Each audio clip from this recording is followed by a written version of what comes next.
Isabela Perdomo.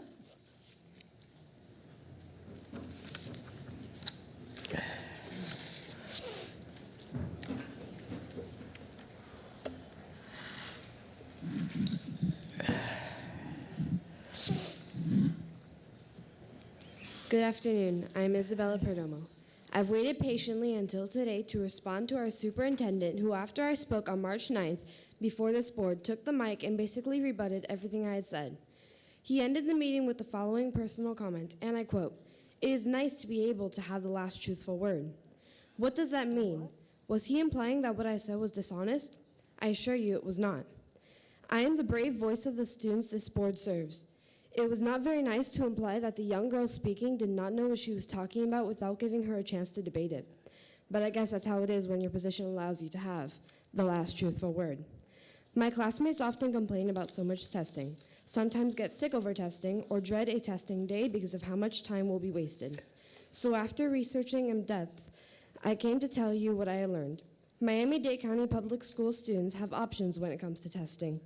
The state law requires that students minimally participate in state testing, but there's no clear definition of what that means. Just sitting for the test without answering any questions is minimally participating. These students will receive a no score, but beyond that, there is no consequence. Our superintendent used fear tactics to imply that if a student did not take the state test, they would not be promoted or may not graduate.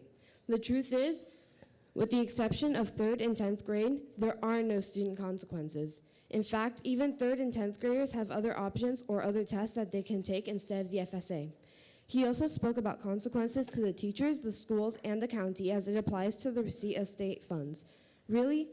So if schools don't force kids to take tests, then they won't receive taxpayers' money to run the school. Sounds a bit corrupt, but then again, what do I know? I'm just a kid. I want you to know that I am not opposed to testing. Testing has its place in the educational system.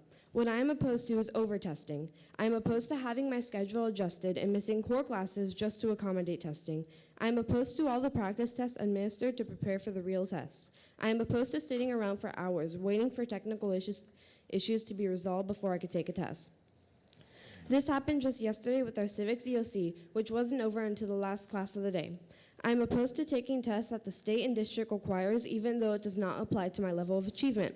An example of this is the iReady pre, mid, and post assessments for a computer-based program that covers curriculum through 8th grade.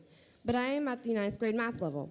Why do I need to waste multiple class periods for this test? I'm especially opposed to having my test scores used to evaluate my school or my teacher's worth. Just like they know I am more than a test score, I know that their effectiveness has nothing to do with the same test score. Please consider how all this testing takes away from the real objective, learning. Find a way to help us. The students of Miami-Dade County Public Schools are asking you to advocate for us by spreading our words to the floor lawmakers. Stop high-stakes testing. If not, I suspect many more students will be opting out in the near future. Thank you. Thank you, Isabela.